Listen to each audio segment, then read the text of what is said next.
Hello, everyone. Thank you for listening to the Inforum Business Beat podcast. My name is Thomas Avanella, your host. Hugh Drexler is the general manager of the North Dakota Horse Park, and he is with us right now on the podcast. So, Hugh, thank you so much for being here. Thanks so much for having me on. I appreciate the opportunity. And so I just told everyone you are the general manager of the North Dakota Horse Park, but tell us in your own words, tell us a little bit about yourself and your job and what exactly the general manager of a horse park does. We got it. So we do a little bit of everything out there. You know, we work on a smaller budget. So one of the draws for me to come out to North Dakota Horse Park was that I have my hand in just about everything. You know, I do a little bit of marketing. I have my hand in setting up the racing program. So I'm the head of the racing department. We set up events. We work on the facilities. We work on outside events and leasing our property, you know, during the off season and things like that. So a little bit of everything. There's usually quite a bit going on, but I enjoy every bit of it. Awesome. And you are kind of right in the thick of it right now. You're in the midst of your racing season. What does a typical day look like for you at this time of year? Okay, so it kind of depends. So we kind of start setting up the facility. So events are essentially year round. We start to set up vendors. We start to contact horsemen and things like that well in advance. Just because we have such a short season, it's difficult to find, you know, staff members, people that want to bring all of their horses for a short period of time. So a lot of work goes into it, but we really start to hit the ground running when we get to the facility, which is usually like June 1st. We start to get it ready once the snow melts. There's a lot of mowing to do out there. We've got a little over 100 acres. And we've got a facility that, you know, for the most part in the past is sat dormant.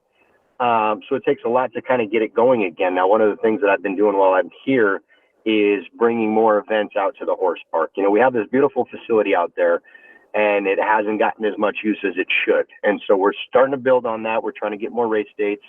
We're bringing the Renaissance Fair in August. We'd like to do some concerts and things like that in June. So, you know, really a typical day now, we've got entries on Tuesdays and Wednesdays. So what we do when we take entries is we set up the racing product for that weekend of racing. And there's quite a bit that goes into it. You know, there's certain horses that fit certain conditions. We have horses coming from Winnipeg. We have horses coming from Minneapolis. You know, there's some that come from Nebraska, Iowa, things like that. So we have to find a way to create races that will place like-kind horses together with each other so that they're competitive. And so that's essentially what we do on Tuesdays and Wednesdays. And then we put the programs together. Those get sent out to the printers, and then those are ready for us on race days. Now, on race days, it's a whole nother ballgame. There's a lot of moving parts. We've got events going on. We've got a little over 100 staff members. You know, essentially it's a lot of coordinating and making sure that the show and the program, you know, continues as scheduled, because we've got about 30 minutes in between races. So between the announcers and the events and the horsemen bringing their horses in and getting ready, there's a lot of moving parts. But so far, the first two weekends that we've had have gone fairly smoothly. We've had really good attendance. Handle has been excellent this season, which is the amount of money that people wager on our product. Racing has been very safe. You know, I always hate to say that because we do have another weekend to go.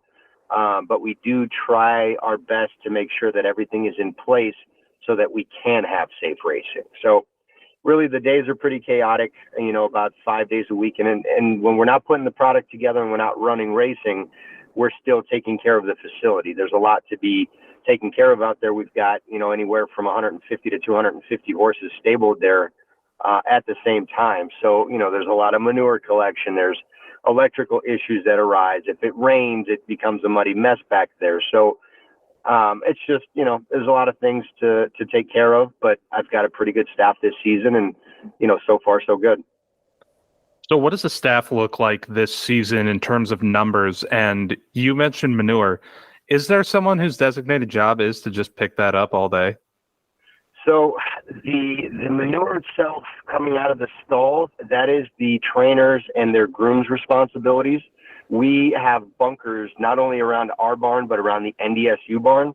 So it's their responsibility to get it into the bunkers. Now, I do have a couple people that work for me that use our skid steer and the bucket, and will transport that from the bunkers into the roll-offs, and then we've got somebody that'll haul that off, and I believe they take it over to a mushroom farmer. So it kind of works for everybody. We don't have to pay to haul it off. They get good use out of it, and something good comes of it. But there's definitely a lot of that goes around along the season. And so let's talk about the races themselves. What sort of races do you have in terms of different distances? Tell us a little about the racing surface. And I know you sort of hinted at where competitors are coming from. Tell us about the horses themselves. Okay. Yeah. So this season, and I guess as long as the horse park has been around, we've had thoroughbred racing and quarter horse racing. So for those that don't know, thoroughbreds are usually running anywhere from a half a mile to, a mile and a quarter. Quarter horses usually run, shortest race we have for quarter horses is about 110 yards. We call it the blink of an eye stakes. And they run up to, they can run up to about 870 yards, which is close to half a mile.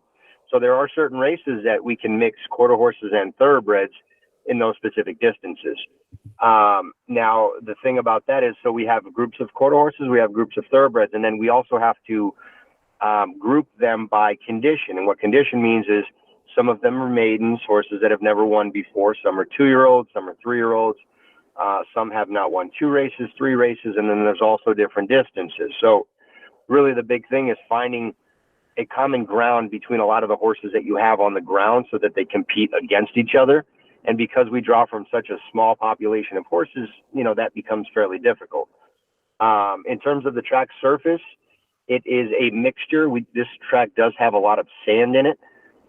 So it does absorb a lot of moisture. So we have to do a really good job of keeping the water trucks out there. But really the most important part of the racetrack is consistency.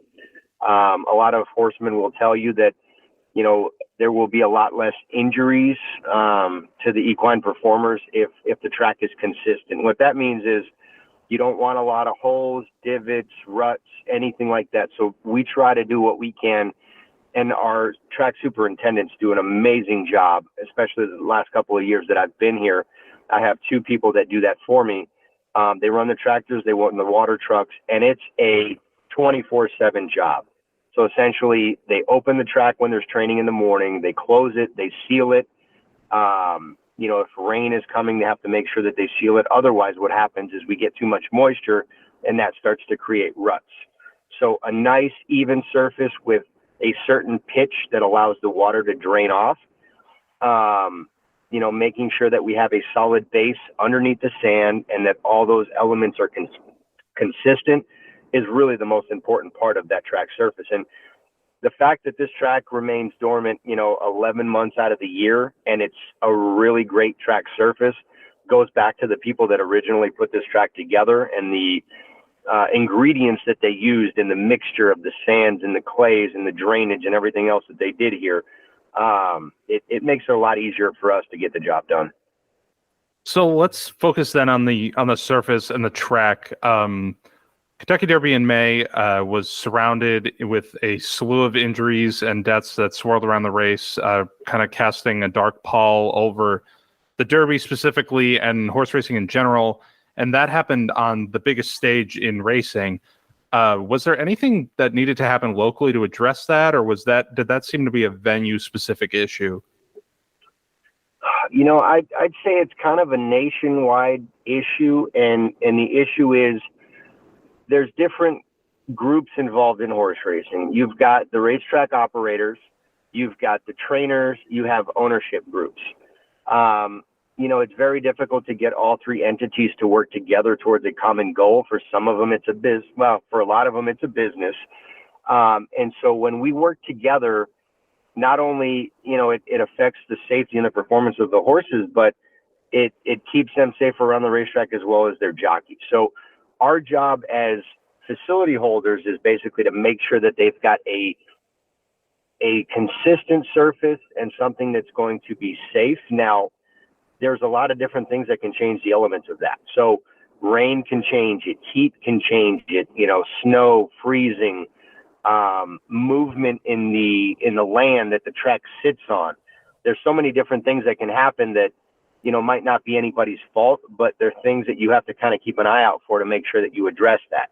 Now, at the same sense, when you're working with trainers, obviously working with veterinarians, making sure that the horses are sound when they're running. So a lot of times what happens with, Churchill Downs and things like that, it's kind of a perfect storm of, either the surface is incorrect, a horse is maybe not completely sound, but, it may not show up on an x-ray or a scan or something like that. So there's a lot of little things. It's not just as cut and dry, and a lot of people, try to make it out to be. There's a lot of things that will contribute to that. But all we can do is the best that we can in making sure that track surface is good, and the trainers in making sure that their horses are happy and healthy. And that just kind of goes along with, keeping the horses safe. And the bottom line here too is that everyone, you said there's a lot of parties that are involved here, but everyone does at the end of the day have a vested interest in the safety as well, I would imagine. They do. I mean, originally, horse racing was, they call it the sport of kings. And so, back when horse racing began, horses weren't for sale. And so nowadays, with horses being for sale, it kind of creates a new element to racing. And it allows it to be more of a business. And so, you can't really control some of the actions and some of the decisions that people make. But, at the end of the day, if we can work together and kind of eliminate some of that stuff, I think we'll all be better off because of it. And so let's get back on the business side of the park itself. You mentioned gambling, and you'd be really hard pressed to find a sport that is more tied to gambling and betting activity than horse racing. What is that like here in North Dakota? And what kind of advice do you have for people who are interested in that avenue? It seems like it's quite welcome. I mean, in Fargo, I know there's a lot of things to do in the summertime, but people enjoy their events, their activities. I know, in terms of professional sports, I always tell people this: the horse park is actually the horse racing is the only professional sport that we have here in the Fargo-Moorhead area, even though they have amazing college football teams and hockey teams and all that stuff. But yeah, in terms of wagering, I mean, it's something that people enjoy. As long as it's done responsibly, of course. But because we only have 3 weekends out here, we try to make it an event to come out every weekend. And it's not just about the handle and people wagering and that kind of thing. We're trying to promote more of an experience at the horse park. And then once you're there, the wagering is kind of an afterthought. If you bet $2 here and there, you're still having a good time. We've got affordable food and drinks and things like that. So in terms of the gambling aspect of it, it's not as big of a concern as it used to be for us, because back in the day, it used to be everything was driven off of handle, money wagered. Now, because we have different events, because we try and do concessions, we have liquor sales, admission sales, gift shops, and things like that. We're trying to find other ways to supplement our product so that it's not just wagering. So, you can come out to the horse park and not spend any money betting, and you're still going to have a great time. And the horse park can make enough money to become self-sufficient. So the horse park is essentially diversifying itself and not putting all its eggs in one basket, essentially. Exactly. I've kind of learned from the Vegas, the Vegas, what would you call that? They had to kind of diversify their plan a little bit, because when COVID happened and people weren't going there as much to wager, and now you've got all this online gaming, people now are starting to go to Vegas for the shows, for the food, for the different events. And then, obviously they'll go out there and wager as well because it's an experience, but they've had to change their business plan a little bit. And I think a lot of the event venues like ourselves have to do the same.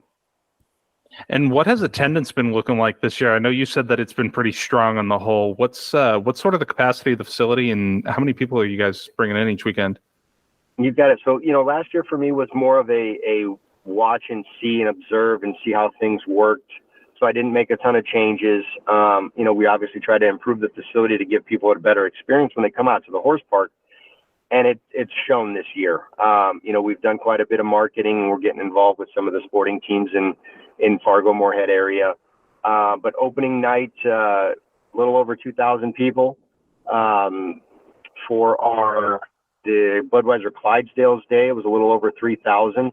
So we're averaging anywhere between 2,000 and 3,000 people, whereas last year we averaged anywhere between 1,000 to 1,500 people. So it kind of seems like last year people started to kind of get adjusted what we're doing out here. They saw the events. They saw that, the facility is giving them a better experience. We've got affordable entertainment, and they've started showing up. And we're also starting to see the support in the sponsorships as well. When I got here, I made a ton of phone calls and tried to kind of gauge the interest in horse racing here in Fargo. And, it didn't seem like the interest was there. When this track was first constructed, I heard about the stories of people lying in the streets waiting to get in, things like that. And, it kind of seems like the last couple of years we had hit a lull.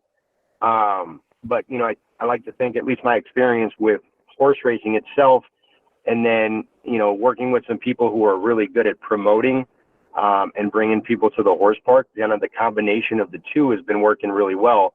And so far, it's been a very successful season for us. So I'm excited about that.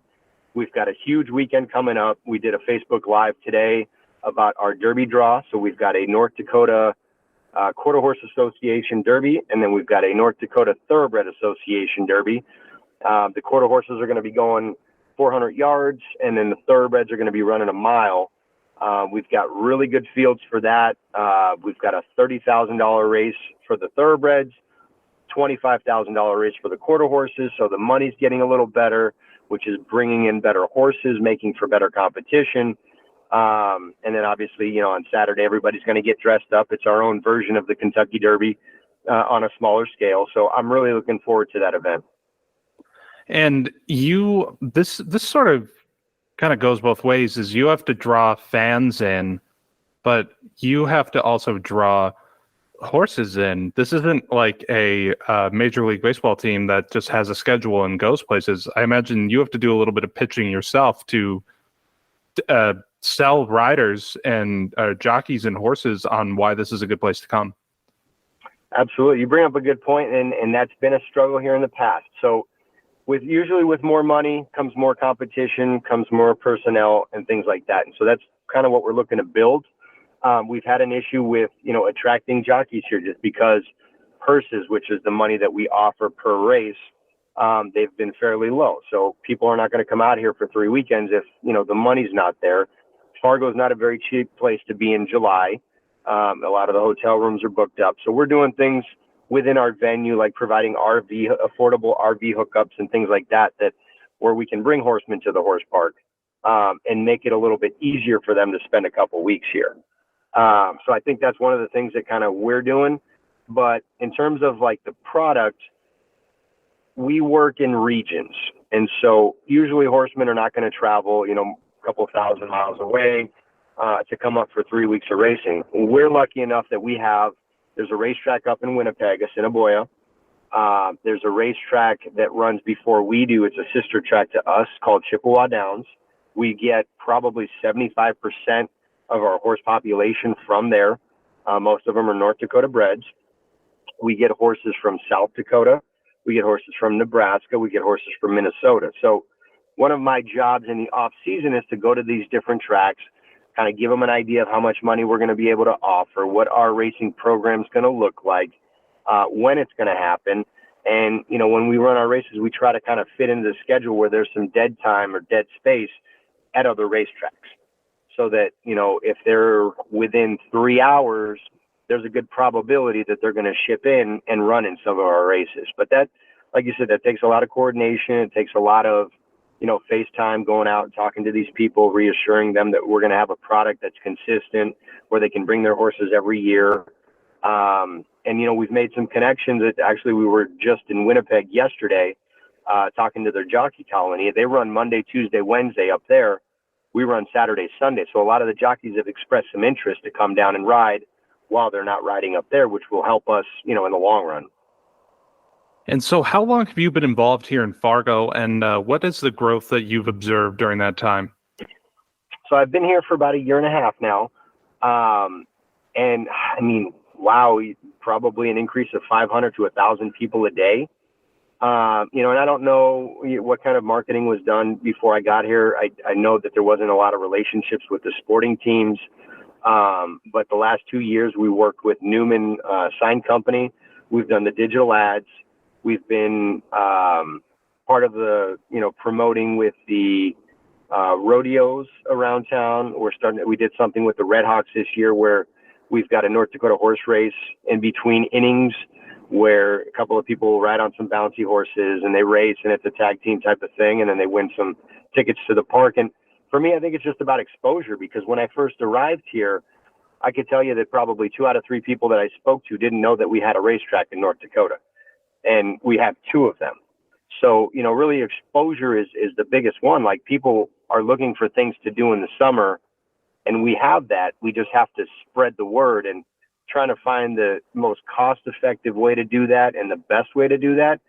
If I had that answer, that you'd make a ton of money on working with marketing teams and things like that. But for us, as long as they know it's there, they come to the racetrack once, they have a good time, they're usually fans for life. And I've got one last question for you here. It sounds like everything is going off really well here in 2023. Any big plans or ideas that you are already starting to formulate for next year? Yeah, so really my big thing, and it's kind of a long shot here. I know some of the stuff has happened in the past, but my big thing is for the horse park to become self-sufficient. So there are certain things that I've started to put into place, securing our own liquor license, building a full-time facility. These are all things that, some of them just require a little bit of work, others require money. And so there's certain things that, passing certain legislation could help us. But really, I just want the track to be self-sufficient. So, for us, making a little bit more money, increasing the potential of our venue, running more events out there, doing some concerts in July, in addition to our horse racing doing some concerts in June, in addition to our horse races in July, Renaissance Fair in August. Those kind of things will kind of help us improve our facility and our infrastructure so that we can, just continue to expand our horse racing and bring on better horses and better purses. And, the dream obviously is to become, a well-recognized track where people will come up and spend a summertime, say we're running 6 weekends, 2 months, that kind of thing. And it becomes a destination venue. I'm not going to sit here and say that it could be a Del Mar racetrack or a Saratoga racetrack or one of those, but there's a lot of money in Fargo and Moorhead area. People up here love their events, they're okay spending money. So why not give them a great experience, if we have the facility? So that's really the goal, is to improve our facility, improve our product, continue to do more things with the venue that we have. And Hugh, there's a lot going on, not just this weekend, but going forward. We're going to let you get back to it, but I really appreciate you taking some time to chat with us here on the Inforum Business Beat podcast. So once again, thank you so much. Absolutely, man. Thanks for the time. I appreciate it.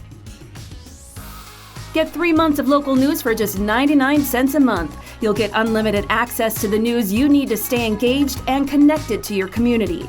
Visit inforum.com/subscribe now to get 3 months of local news for only 99 cents a month.